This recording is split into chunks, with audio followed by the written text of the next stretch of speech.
Hello student, आप सभी का आर एजू सेंटर में स्वागत है। आज मैं गुप्त वंश से कुमार गुप्त से संबंधित वीडियो लाई हूँ। तो शुरू करते हैं वीडियो। गुप्त शासक कुमार गुप्त अपने पिता चंद्रगुप्त द्वितीय की मृत्यु 415 ईस्वी में होने के बाद शासक बने थे, जिसने 40 वर्षों तक शासन किए थे। कुमार गुप्त प्रथम, जो सम्राट चंद्रगुप्त द्वितीय और रानी ध्रुव देवी के पुत्र थे। इनकी पत्नी का नाम अनंत देवी था, जो इनके पुत्र स्कंदगुप्त और पुरुगुप्त की माता थी। अनंत देवी मुख्य रूप से कुमार गुप्त की पट्टमहिषी थी, मुख्य रानी थी, जो इनके सिक्के भी प्रचलित हुए थे।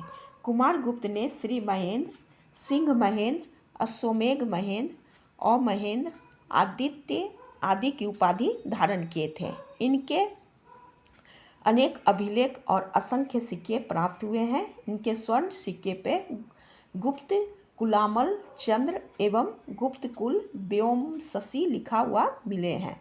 कुमार गुप्त ने अश्वमेघ यज्ञ करवाए थे और अश्वमेघ प्रकार के सिक्के भी चलवाए थे। मिलसद अभिलेख में कुमार गुप्त के प्रथम शिलालेख है, जिसमें गुप्त शासक का 96 उत्कीर्ण है।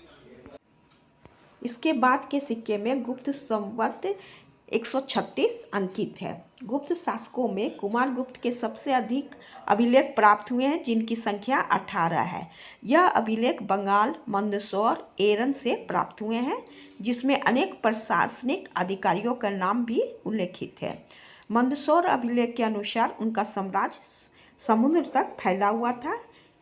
उनका दीर्घकालीन शासन सुख, शांति और समृद्धि का प्रतीक था। सौराष्ट्र से इनके चांदी के मुद्राएं प्राप्त हुई हैं, जिससे उनके पश्चिम भारत के अधिपति की जानकारी मिलती है। गुप्त काल के स्वर्ण सिक्के का ढेर बयाना मुद्रा भंडार से कुमार गुप्त के काल का प्राप्त हुआ है, जिसमें 623 मुद्राएं मिली है, जो मयूर शैली की मुद्राएं हैं। उनके द्वारा मोर की आकृति वाले सिक्के गंगा घाटी से पाए गए हैं। इनके सिक्कों पे पता चलता है कि इन्होंने अश्वमेध यज्ञ करवाए थे, परंतु अभिलेखों में इसका उल्लेख नहीं मिलता है। इनके चांदी के सिक्के मयूर की आकृति के अंकित मिले हैं। कुमार गुप्त ने रजत सिक्के का प्रचलन गुप्त काल में करवाए थे, जिन पर गरुड़ के स्थान पर मयूर की आकृति उत्कीर्ण करवाई गई थी। कुमार गुप्त के सिक्के वर्तमान महाराष्ट्र में भी पाए गए हैं, जो गुप्त साम्राज्य के मुख्य क्षेत्र के दक्षिण पश्चिम में स्थित थे। इनमें अचलपुर से प्राप्त 13 सिक्का और सतारा जिले के समद से प्राप्त 1395 चांदी का सिक्के का एक संग्रह मिला है। दक्षिण गुजरात से मिले उनके सिक्के इस क्षेत्र के शासन करने वाले त्रिकूट वंश द्वारा जारी किए गए सिक्के से मिलते जुलते हैं, जिससे अनुमान यह लगाया जाता है कि कुमार गुप्त ने त्रिकूटों को भी हराया था। कुमार गुप्त के कुछ सिक्के पर गेंडे का वध करते हुए उन्हें दिखाया गया है, जिसे तेजराम शर्मा जैसे कुछ विद्वानों के अनुसार वर्तमान असम के कामरूप के राजा के विरुद्ध उनकी सफलताओं का संभावित प्रमाण मानते हैं, जहां गेंडे बहुतायत मात्रा में पाए जाते थे। उनके सिक्के की एक अन्य श्रेणी में उन्हें बाघ का वध करते हुए दर्शाया गया है, जो इतिहासकार H.C. रायचौधरी के अनुसार नर्मदा नदी के दक्षिण में स्थित उस क्षेत्र पे उनके आक्रमण का संकेत हो सकता है, जहां बाघ बहुतायत मात्रा में पाए जाते थे। हालांकि इतिहासकार S.R. गोयल ने दोनों सिक्के आधारित सिद्धांतों को काल्पनिक बताकर खारिज किए हैं। एक साक्ष्य के अनुसार दसपुरा के शासक बंधु वर्मन कुमार गुप्त प्रथम के सामंत के रूप में शासन किए थे, किंतु इतिहासकार R.C. मजूमदार का तर्क है शिलालेख में उल्लेखित कुमार गुप्त के बाद के राजा कुमार गुप्त द्वितीय हैं। बंधु वर्मन के दादा नरवर्मन और उनके पिता विश्ववर्मन स्वतंत्र शासक थे, क्योंकि इनके शासन के दौरान जारी किए गए 3 शिलालेखों में से किसी में भी गुप्त के अधिपति का होने का उल्लेख नहीं मिलता है। मजूमदार के अनुसार इस मंदिर का निर्माण लगभग 436 ईस्वी में हुआ था। उस समय बंधु बर्मन एक संप्रभु शासक के रूप में शासन कर रहे थे और लगभग 473 ईस्वी तक कुमारगुप्त द्वितीय के शासनकाल के दौरान इस मंदिर का मरम्मत की गई थी।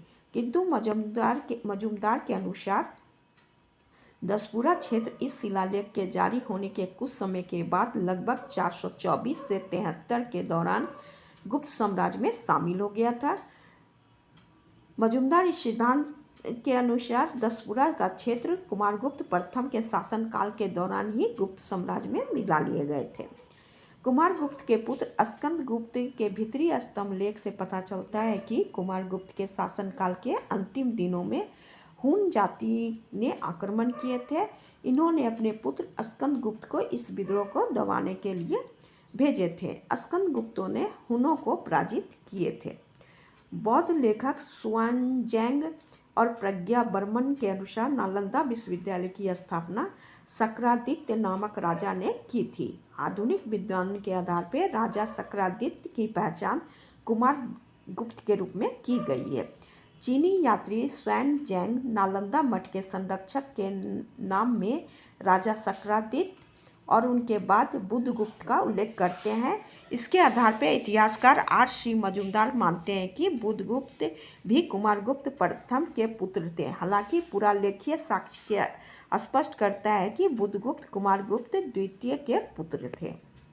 शिलालेखीय साक्ष्य से पता चलता है कि कुमारगुप्त के शासनकाल में शैव धर्म, वैष्णव धर्म, बौद्ध धर्म और जैन धर्म सहित विभिन्न धर्म फले फूले थे। इन्होंने नालंदा में कई बौद्ध मठों का निर्माण करवाए थे। कुमारगुप्त के चांदी के सिक्के पर उन्हें भगवान विष्णु का भक्त बताया गया है।